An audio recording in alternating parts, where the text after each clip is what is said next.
I don't know whether I'm ambitious or not. I'm clearly ambitious, but I sometimes feel that I would have had to trample on a lot of people or do things in an overtly ambitious way to get where I am. I do realise that, slightly corny way, but I'm amazed that so many people, what's the secret of my success? I'm not the cleverest person in the room often. I am not, I don't come from the right background. But the reason I succeed is fundamentally because if I've said I'm going to do it, I'll do it. It's just such a simple thing. Or if you can't do it, you explain why you can't do it. And I'm clever enough, but I work really well collaboratively with other people. And helping other people get on now is my main skill.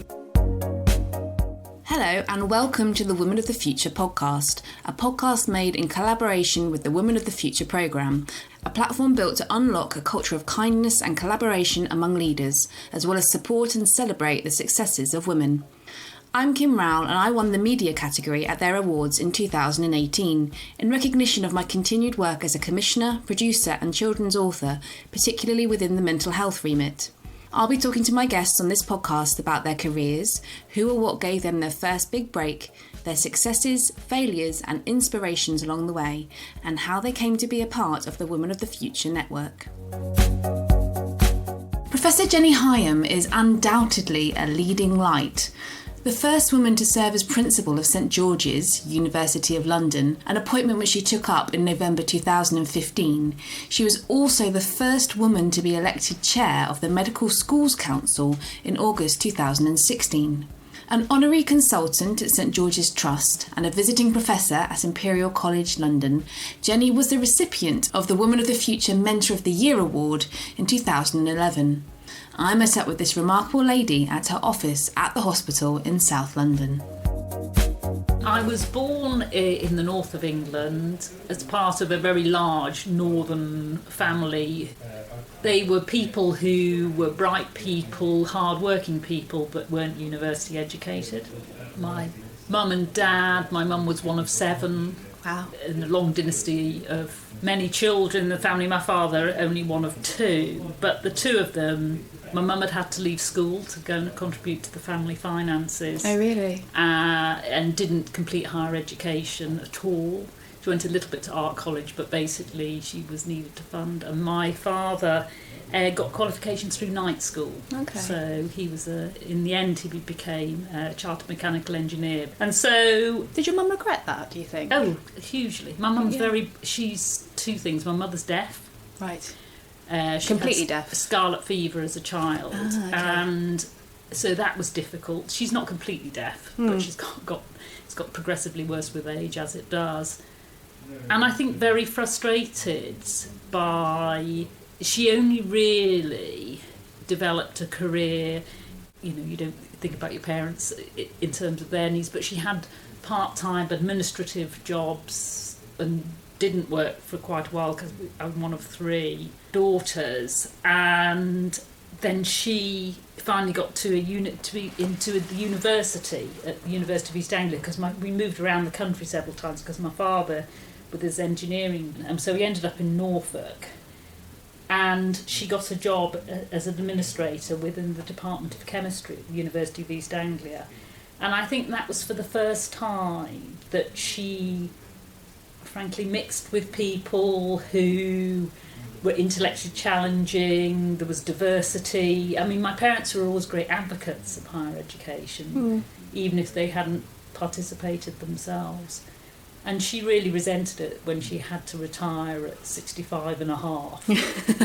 Eked out the half. Yes. So I think it was a huge element of regret. And I realised later in life how intelligent my mother is and how she's determined, she's difficult, but also how I've been so privileged to be able to access higher education, to go to university.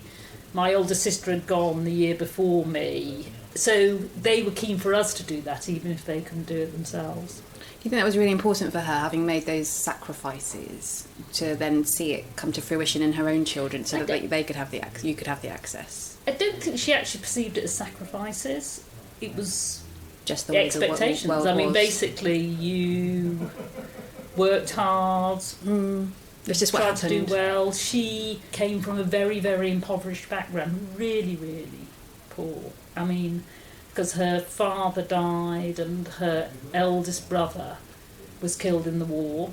Oh, wow. And then so her own mother, who was a tough lady, took on 3 jobs to support, there was no social services to support the rest of the family, so she used to wash and sew and clean and cook and do all sorts of jobs round the clock to support the family. And my mother, as a child, used a tiny damp terraced house, and they sometimes as kids used to have to sit on the stairs and not make a sound as the rent collector came to bang on the door because they didn't have the rent.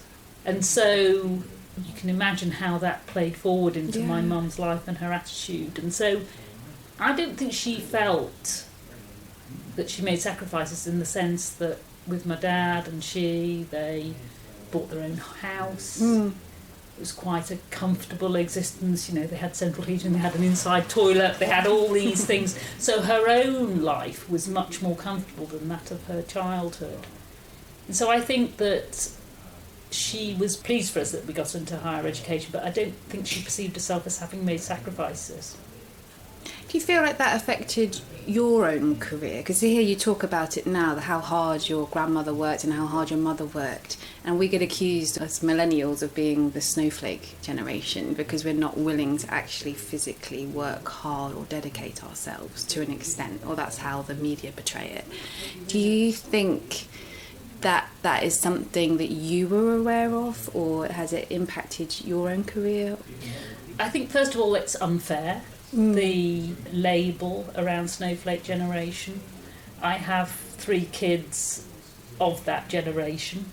I think that the fact that they question more about what is the balance of life and don't necessarily... Yes, if you ask me the answer to the question, do I think it's affected me? Yes. I never was under any illusion that I was going to have to work hard. I was never under any illusion that wasn't what was expected. And you know, there's lots of times when I was a junior doctor about the hours of working and this and that. And my boss once said to me, "Oh, they're all going on strike, Jenny. What about your hours of work?" And I said, "You know what? I haven't got a clue. I just turn up, do my job." And it's not that I'm a walkover, but they were very much buckle down, get on with it, keep your mouth shut, do a good job. I didn't get much encouragement from my mother. My mother was a very critical woman. The main inspiration and the warmth and the loveliness and the "yes, you can do it, love" came from my dad. He was a lovely man. So they were an interesting but probably very effective combination. I mean, you've had quite a remarkable career, but how did it all start out for you? Where did your interest in medicine come from? Was this something that was always in the back of your mind, or was it an option that you took at some point? So as a young child, the first time I can remember articulating this was that I became very unwell with glomerular nephritis, and I was in hospital in bed for a month, which is a very sort of tomboyish, active child was unheard of. What is the illness for anyone that hasn't heard of it? It's a real problem with your kidneys, and they sort of don't function very well, and it can end up in kidney failure and death, or it can be a relatively short-lived inflammatory process from which you recover, and thank goodness I was in the latter category. And during that month we had a local GP who came, who was fantastic and wrote me little cartoons once or twice, and I was really impressed by him. And also at the same time, I was not a novelly creative... I loved doing practical things, but I also remember the Ladybird book, Your Body. I loved that. How old were you at this point? Probably 7 or 8. So quite young. So that was amazing, that book. So at that stage I was sort of, probably didn't think I could, but I wanted to think about sort of a job and caring profession. There's nobody in my family at all, even now. None of my kids have gone into medicine, none of my extended family are in medicine. I have one aunt who's a nurse. But then after that I had a very turbulent teenage. So I didn't get straight into medicine. What happened? Well, basically I had a really good time. You made the most of it. I nearly wasn't let in the sixth form because I was quite disruptive. Right. But also having, had a good time, had a working... I mean, now, when I think about it, I was 14 when I started dating my boyfriend. He was 19 and he had a full-time job. Oh. 5-year age gap. 5-year age gap, and, did a lot of partying, a lot of concerts, lots of things, and had a laugh. Perhaps I was 16 I was certainly 14 when I first started dating. But anyway, the bottom line is that I didn't get the right A levels, and I was very grateful to Fred the Head. Fred the Head. Because Fred Balls was the headmaster of the grammar school I was in. And there was a horrible woman, Phyllis Bowles. You always remember these people. People remember the names of their teachers. Phyllis Bowles just thought I was beyond redemption. She really did. And she was one of the main instigators to say that I shouldn't go into the sixth form. And I'd, of course, been in the headmaster's office from time to time. And Fred the Head said to me once, he says, "Higham, you're annoying, but I think you're bright." And so he let me into the sixth form. And the nice thing, I will say, is that I wrote to Fred the Head years later, after I'd qualified as a doctor and got the scholarship for the year, etc. And I said, "Thank you very much."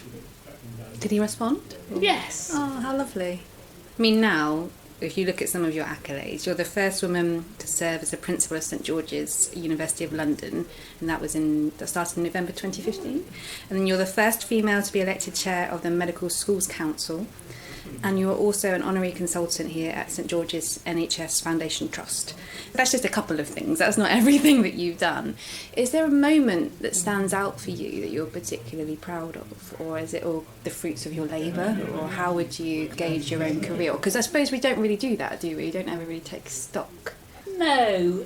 You look a little bit uncomfortable in me telling you how great you are. There isn't really one moment in that... Yeah, just sort of trogged along, and I don't know whether I'm ambitious or not. I'm clearly ambitious. But I sometimes feel that I would have had to trample on a lot of people or do things in an overtly ambitious way to get where I am. I do realise that, slightly corny way, but I'm amazed that there's so many people. What's the secret of my success? I'm not the cleverest person in the room often. I am not, I don't come from the right background. But the reason I succeed is fundamentally because if I've said I'm going to do it, I'll do it. It's just such a simple thing. Or if you can't do it, you explain why you can't do it. And I'm clever enough, but I work really well collaboratively with other people. And helping other people get on now is my main skill, in that I know what things need, and I know fitting round pegs in round holes and seeing the bigger picture and knowing you can't do it all yourself, but helping other people along that journey. But at earlier stages in my career, I've from time to time been a square peg in a round hole, but have recognised how great it is, those moments when you're a round peg in a round hole. So when you haven't quite fitted in, how do you cope with that? Do you ever get imposter syndrome, or is it, like you said, you take it on the chin and suck it up and you put on a brave face? What do you do? I think that at the time it's miserable, but I think that my difficulty is I talk like a person, and I can only sort of talk with my current experience. At the time it's pretty wretched, but in retrospect those episodes, they teach you so much, and they also, actually knowing what isn't acceptable, what you don't want to do, where you don't quite fit, are actually really good points of transition and stepping off and doing other things. They're learning experiences. They're huge learning experiences. And, when you have kids, which my kids are all very independent, all very different, all pursuing different things, different personality quirks. And I can see why some people become helicopter parents, because they want to protect them from these terrible things and exam failure and missing dates and failing things and things. But I have not been a particular helicopter parent then, because it kills you to see it. But it's essential, because life is full of bumps in the road. Yeah, absolutely. It makes you stronger. your main focus has been gynecology, is that But as right? a clinical discipline, I'm a gynaecologist, yes. Is that your passion? Is that what you're most kind of invested in? I am somebody who I realise I love. I'm very inquisitive. I love things I'm passionate about, visual art, particularly modern art. I'm passionate about the theatre and friendships and conversations and pursuing great food and restaurants and travel. You know, I love medicine and my particular area of medicine. But if you asked me I had to do that all day, every day, probably wouldn't be enough. Really? So I really enjoy the bits that I do. But I've always done one thing and another thing along the side, and I've never sort of been just subsumed by one thing. Lots of what they call side hustles, or Yes. the bigger picture, lots of things going on all at the same time. Yes. Is that how your brain works, that you have to have lots of little kind of tabs open on the computer? No, because of my natural tendencies, I do have to shut down all the other tabs. I am awful in the sense that lots of people get things done in plenty of time. I'm very decisive, I make decisions, and I originally did obstetrics, which is delivering babies as well as gynecology, that's the discipline. When you run a labour ward and you've got 5 women in labour, and sometimes you need to make really fast decisions, deliver, don't deliver, section, don't section, operative deliver, that helps you in making decisions on possibly incomplete information. So it's not that I'm indecisive, but I also slightly like, if I'm writing a speech or I've got a publication to get out, I can trundle along and do it, but there's nothing like me knowing that the deadline's coming. And I think, right, I've really got to do this. And I quite enjoy that helter-skelter to the end. I keep saying to myself, you shouldn't really keep doing this, Jenny. This is a stupid place to put yourself in. But it's a repeat behaviour, so I think it's probably going to be hard to change. So going back to when you failed your A-levels and you were unsure that you were going to get into med school, and, setting yourself off on that kind of trajectory into medicine, was there a person or a point that you would say gave you a break, or that you had an epiphany and were like, yeah, this is the right thing, this is what I'm doing? So I think I should explain about my A-levels, in the sense that what happened is I didn't fail my A-levels per se. What happened is with Fred the Head and yeah. Wonderful Fred the Head, they then sent me to careers counselling, and they said if I was lucky I could become a dietitian. And so that meant that I did home economics and I think biology and something else. So I went on that path, and then I went to visit a dietitian at the North Country. Now of course dietetics is huge and really, but at the time I sat with this woman and she was morbidly obese. She obviously thought we were getting on well, and she said 2 things to me which were absolutely brilliant. And she said, between you and me, dear, she said, the really good thing about this job is we don't really make a difference. It's the doctors that decide whether. I thought, right. Wow, and then that's quite a sweeping statement. And then she pulled out the bottom drawer of her desk and she says, I'll tell you a secret, in here there's my knitting. She says, if it's quiet in the afternoons I do a few rows. And I left that and I thought, I'm never doing that. Good for you. And so then I was doing chemistry, and I had to do chemistry to do dietetics. And I hadn't done the O-level in chemistry, so I'd gone straight in at A-level. And I was in this chemistry class, and then there were a couple of lads in this class, of course mainly boys. I mean, most of my career had been in sciencey type subjects, so somewhat male dominated. And there were 2 or 3 in there going to apply for medicine. And I was answering the questions, and I didn't speak out, I thought, I got that, and I got that, and I got that. And I thought at that moment, do you know what? Maybe I could apply to medicine, maybe I shouldn't. And it was actually that moment of realisation in that chemistry class. And so then I got adequate, but not fantastic, A-levels. And rather than, which I did have a place to do dietetics, I then took a year out and worked at Argos part-time and went to the City College. How was that for you? Yeah. Well, I've always worked all my life alongside. To pay your way, yeah. Yeah. To pay for the important social things in life, which are very important. Of course. Just as important. And then I got my A-level physics, and I got an offer to do medicine on the bait, and I had to get a minimum of a C grade in my physics. Brilliant. So would you say that, so the moment was maybe in that chemistry lesson and you're like, I can do this? Because originally that had been my aspiration, but I'd you doubted yourself. Yeah, I don't think the school were reasonable. This kid is completely not performing at the level to which she could. That's so bizarre, isn't it? Were they trying to then encourage you to be the best that you could be? I mean, going back to Fred the Head, was him telling you that you can do better or you are bright? Yeah, I think it's really interesting that people can tell you the message, but at the end of the day, you have to be in receive mode. Oh, completely.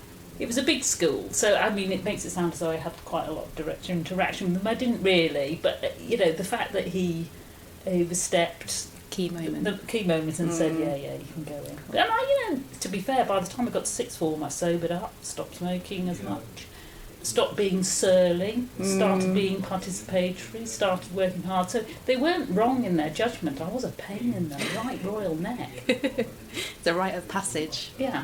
So then I became a better student. So tell me about how you were involved with the Women of the Future programme and how you got involved. So I got involved in the Women of the Future programme. I think originally, I nominated or heard about it. Then my team, when I was back at Imperial, put one together to be Mentor of the Year. They nominated you to be Mentor of the Year? Yes. And I went to the interview. I think I'd been for an interview the year before. Maybe it was I can't remember. Anyway, and the interview went really well and I won Mentor of the Year in 2011. That's incredible. And in the course of doing that, I met the amazing Pinky Lilani. She's quite a force of nature, isn't she? She is amazing. And I thought it was a really worthwhile thing, an opportunity to give something back, to meet other people, and the thing about Pinky is you might think she's a bit syrupy, you might think it's a bit soft, you might think, but she is steely determined and she keeps it going. It's in her DNA, isn't it? But she also is a really good example of, it's not fluff, it's called a trade. We reward you, we want something back. And it's not obligatory, and I know some people have been a judge with Women of the Future and shortlisting things, and it's interesting, there are some people who basically want another thing on the mantelpiece and don't want to do anything else, and then there are some people who they get a variety of things, but it's hugely valuable, and I don't judge because people have got different priorities, different times of life. When my kids were young I used to do just the bare minimum, but Pinky is somebody, she as an individual is phenomenal, but also the people around and the other women have been a great thing. So what did you have to do to, it sounds silly, but Mentor of the Year, what were you doing in your life and your work at the time that made you receive that nomination? I think, as I said before, in the sense that I think leadership's an enormous privilege. A good day is when somebody doesn't slag you off. You rarely get thanked for things, particularly in senior management.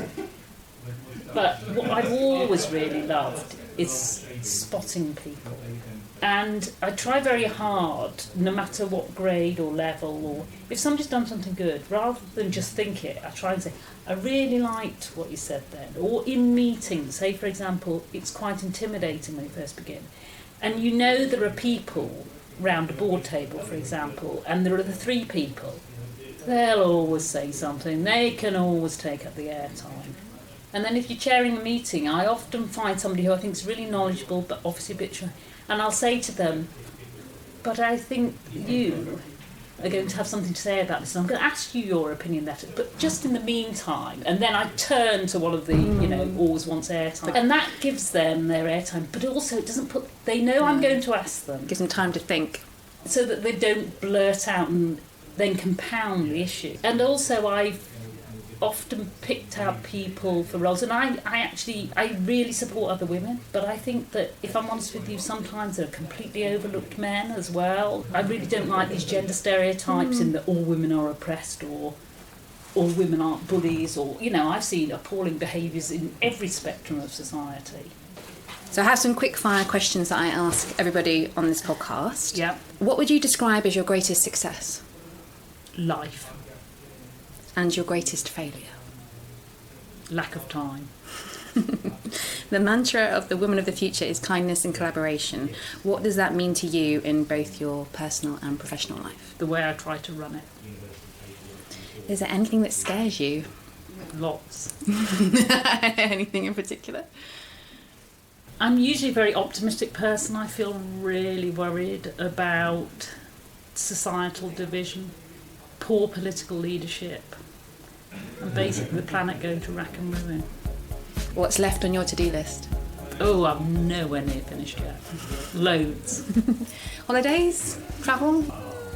Yeah, I enjoy travel. I enjoy holidays, but I've not got a bucket list. I must do this, I must climb this temple, I'm not quite into that box ticking. Yeah. You mentioned the theatre earlier. Is that your biggest passion in your personal life? No, or? I would say visual art is my biggest passion in my personal life. So I would probably do 50, 70 exhibitions a year. Got quite a lot of friends in the art sector. That's something I follow. It's been brilliant speaking to you, Jenny. Thank you very much for your time. No problem. Thank you for listening to this week's episode of the Women of the Future podcast. If you enjoyed it, please hit the subscribe button, and while you're there, why not give us a rating and review? You know you want to. For more about the Women of the Future Awards, network and initiative, please visit www.womenofthefuture.co.uk. See you soon.